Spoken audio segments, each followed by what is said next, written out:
വെറും 3 ചേരുവ വെച്ചിട്ട് ഒരു അടിപൊളി പുഡിംഗ് ഉണ്ടാക്കിയെടുക്കാം. ഇതാണ് വായിലിട്ടാൽ അലിഞ്ഞു പോകുന്ന കാരമൽ പുഡിംഗ്. ഇത് ഉണ്ടാക്കിയെടുക്കാനായിട്ട് വളരെ ഈസിയാണ്. അപ്പോൾ എന്തായാലും എല്ലാവരും ഒന്ന് ട്രൈ ചെയ്ത് നോക്കുക. അപ്പോൾ നമുക്കിത് എങ്ങനെ ഉണ്ടാക്കിയെടുക്കുന്നതെന്ന് നോക്കാം.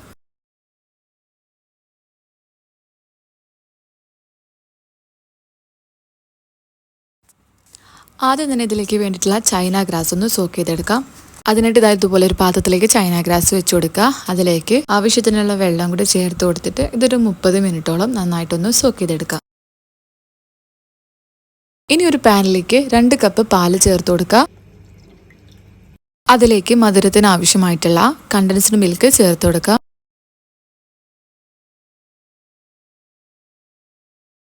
ഒരു നുള്ളു ഉപ്പും കൂടെ ചേർത്ത് കൊടുക്കുന്നുണ്ട്.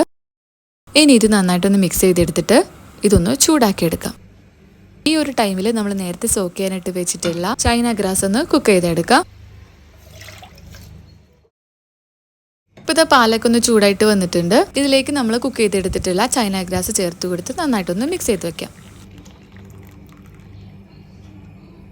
ഇനി നമുക്ക് ഫ്ലെയിമൊക്കെ ഓഫാക്കിയിട്ട് ഇതൊരു സൈഡിലേക്ക് മാറ്റി വയ്ക്കാം. ഇനി വേറൊരു പാൻ ചൂടാക്കുക.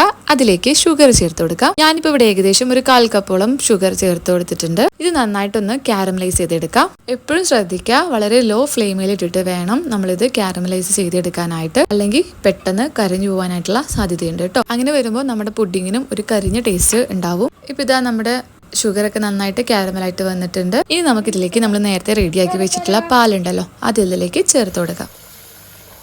ഇനി ഇതൊരു ലോ ഫ്ലെയിമിൽ തന്നെ ഇട്ട് കൊടുക്കുക. ഈ കാരമലൈസ് ചെയ്തിട്ടുള്ള ഷുഗർ ഈ മിൽക്കിലൊന്ന് മിക്സ് ആവാൻ വേണ്ടിയിട്ടാണ് കേട്ടോ.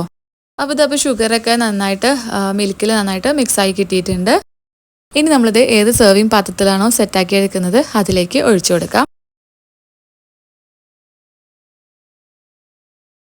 ഇനി ഇത് ഒന്ന് ചൂടാറിയതിനു ശേഷം നമുക്ക് ഫ്രിഡ്ജിൽ വെച്ചിട്ട് നന്നായിട്ടൊന്ന് തണുപ്പിച്ച് സെറ്റാക്കി എടുക്കാം. ഒരു 4 മണിക്കൂർ മുതൽ 6 മണിക്കൂർ വരെ ഒന്ന് ഫ്രിഡ്ജിൽ വെച്ച് നന്നായിട്ടൊന്ന് തണുപ്പിച്ചെടുക്കുന്നത് നല്ലതാണ്. നല്ലപോലെ തണുപ്പിച്ചെടുത്ത് കഴിക്കുമ്പോൾ നല്ല ടേസ്റ്റാണ് കേട്ടോ.